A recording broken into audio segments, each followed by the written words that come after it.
University మంచి భవిష్యత్తు కోసం తెలుగు విద్యార్థులు ఇష్టపడే యూనివర్సిటీ. కాల్ 9059052378 9059052379.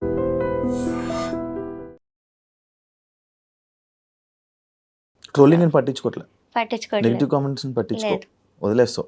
ఎప్పుడు నేర్చుకున్నావు ఇవన్నీ? వదిలేయాలని ఇప్పుడు అలవాటు చేసుకుంటున్నా. ఇప్పుడు అలవాటు. ఇంతకు ముందు ఎప్పుడు రాలేదా నీకు, ఇలా జరగలేదా నెగిటివ్ కామెంట్స్ అవన్నీ? వచ్చా కానీ మరి అబ్యూజివ్ లాంగ్వేజ్ వాడి ఇంత హేట్ అయితే నాకు రాలేదు. కాదు మరి ఇప్పుడు ఇన్ని తిడుతున్నారు కదా, మళ్ళీ మీ ఇంట్లో వాళ్ళ పేరెంట్స్ చూస్తే బాధపడరా? అఫ్కోర్స్ నా పేరెంట్స్ అయితే ముందు చాలా ఆపడానికే ట్రై చేశాను నన్ను. వద్దు, you're going against powerful people, so నీకు అసలు సపోర్ట్ రాదు అని అన్నారు. కానీ ఇప్పుడు సపోర్ట్ చూస్తున్నారు వాళ్ళే. They very proud of me. And మా mother, she saw how much I've been through. అక్కడ నన్ను ఎంత పెట్టారో టార్చర్ అవన్నీ చూశారు. సో అందుకే నన్ను స్టేజ్ మీదకి తీసుకెళ్ళిపోవడానికి వచ్చారు. ఇది కూడా చెప్పారు కదా సునీత మ్యామ్ తన వీడియోలో.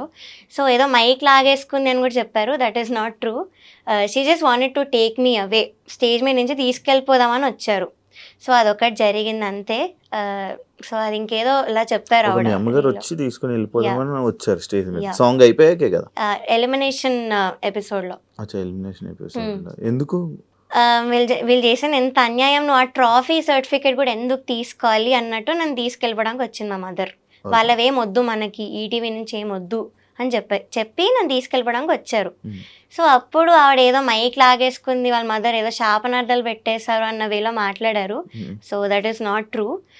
ఫుటేజ్ కూడా నేను రిలీజ్ చేయమని అడిగాను, అన్ఎడిటెడ్ ఆ డేట్తో మీరు ఫుటేజ్ రిలీజ్ చేయండి అని కూడా అడిగాను.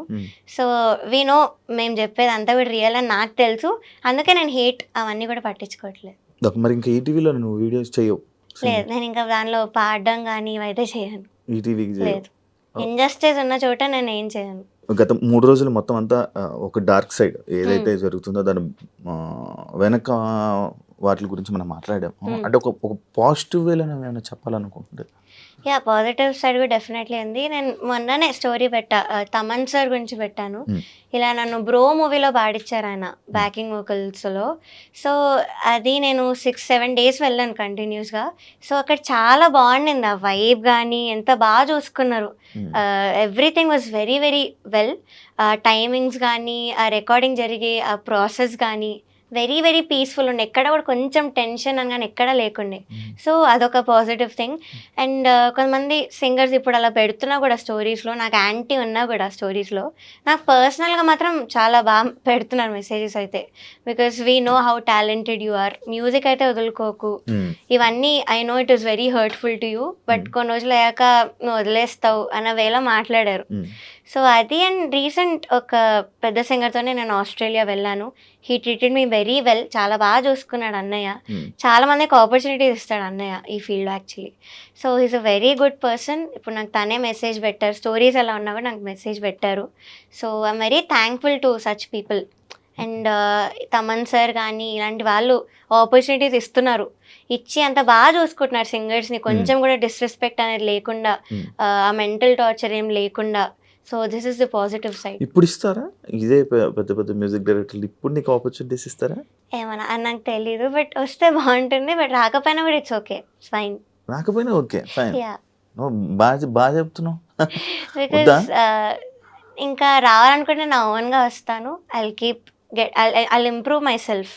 సో అది చేస్తాను, ఓన్గా వస్తాను. దానికి అదే ఆపర్చునిటీ వస్తే మాత్రం ఐ డెఫినెట్లీ యూటిలైజ్ ఇట్. కాదు ప్రవస్తి, నువ్వు నార్మల్గా ఎందుకు సింగర్ అవుదాం అనుకున్నావు? సో ఇది started when I was 3 years old. 3 years old. నేను అప్పుడు ఏం చేస్తాను, స్కూల్ ముక్కులు గెలుక్కొని ఏవో చేస్తున్నాను, స్కూల్కి వెళ్ళాను కూడా లేదో తెలియదు. So I was 3 years old. First మా అక్క నేర్చుకోవడానికి వెళ్ళేది క్లాసికల్ మ్యూజిక్. సో నేను వెనకాల వెళ్తూ బయట కూర్చొని అంతా వింటూ ఉండేదాన్ని. ఇదేదో సినిమాలో ఉంటుంది కదా, రాజేంద్ర ప్రసాద్ వాళ్ళ పాప ఒక అమ్మాయి వెళ్ళి డాన్స్ నేర్చుకున్నా, ఆల్మోస్ట్ అలాంటివే వింటూ రిటర్న్ అయ్యేటప్పుడు సేమ్ టు సేమ్ రిపీట్ చేసేదాన్ని. లైక్ ఎవ్రీథింగ్ ఆ క్లాస్లో ఏమైతే జరిగిందో అంతా రిపీట్ చేసేదాన్ని 3 years టైంలోనే 3 years అది రిపీట్ చేయాలనిపించేది నీకు ఓకే సో అది చూసి మా పేరెంట్స్ గుర్తించి నన్ను కూడా తీసుకెళ్లారు గురుగారి దగ్గరికి. ఫస్ట్ ఆఫ్ కోర్స్ రిఫ్యూజ్ చేశారు. ఇంత చిన్నపిల్ల ఏం వింటది అసలు, మేము ఎలా నేర్పిస్తాం, ఇంత చిన్నపిల్లకి అవసరం లేదన్నారు. కానీ మా మదర్ ఒక 2 lines పాడతారు సార్ మీరు వినండి అంటే నేను పాడాను.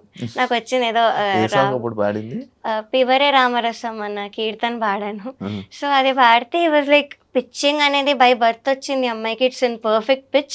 సో నేను పక్కా తీసుకుంటాను, I take the responsibility of her అని తీసుకొని ఇంక అప్పటి నుంచి ఐ స్టార్టెడ్ లెర్నింగ్. సో 5 yearsకి సరేగమప అనే రియాలిటీ షోకి వెళ్ళాను. 5 yearsకి 5 yearsకి that was my first reality show 2011లో.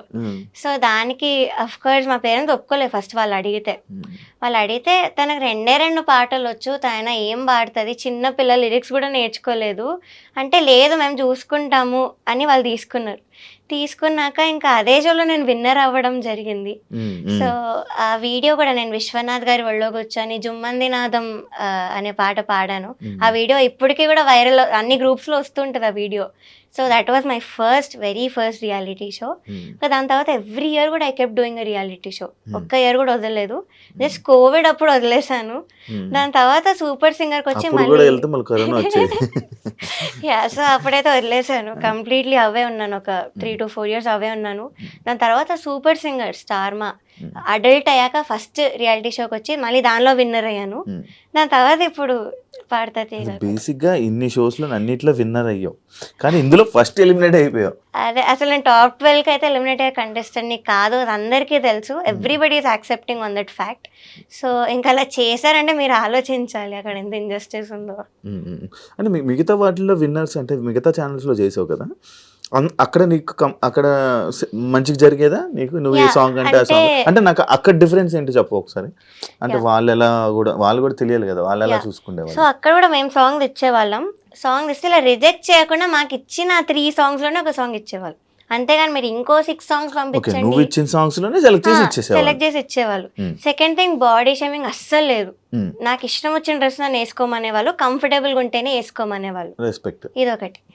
Third thing ఇలా జడ్జెస్లో ఒకరినొకరు ఇన్ఫ్లుయెన్స్ చేసుకోవడం ఇవైతే అస్సలు లేదు. ఎవరు ఒపీనియన్ వాళ్ళు కరెక్ట్గా చెప్పారు అక్కడ. లేదు అక్కడ కూడా 9 years ఉన్నాము, మైక్ ఆన్ చేసింది అక్కడ కూడా. But I have never heard one judge influencing other judge. ఇదొక పాయింట్.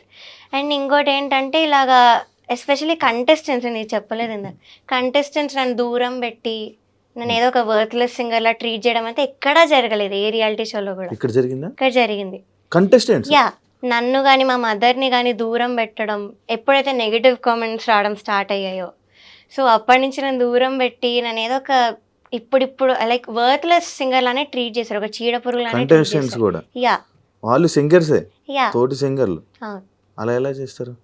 సో ఇవన్నీ కూడా ఫ్యాక్టర్స్. ఇది చెప్పావా వీడియోస్ లో? చెప్పాను ఇంటర్వ్యూస్ లో కూడా చెప్పాను ఈ పాయింట్. సో ఇవన్నీ ఫ్యాక్టర్స్ బేస్ చేసుకొని నేను ఇప్పుడు మాట్లాడదామని డిసైడ్ అయ్యాను. అంటే సింగర్స్ కి ఏం అవసరం, కామెంట్స్ నీకు బ్యాడ్ కామెంట్స్ వస్తున్నాయి అంతే. యా అంటే ఎవరికైతే పాజిటివ్గా వస్తున్నాయో ఓన్లీ వాళ్ళతో గ్యాంగ్ అప్ అయిపోయి నన్ను పక్కన పెట్టి నాతో ఎవరు మాట్లాడకుండా సరిగ్గా. సో ఇది జరిగింది. ఇది ఏ రియాలిటీ షోలో కూడా అవ్వలేదు నాకు. ఎక్కడ కూడా నన్ను ఇంకో కంటెస్టెంట్ ఇలా ట్రీట్ చేయడం అయితే జరగలేదు. So this is the first reality show where I have been disrespected. అందుకే మాట్లాడాను.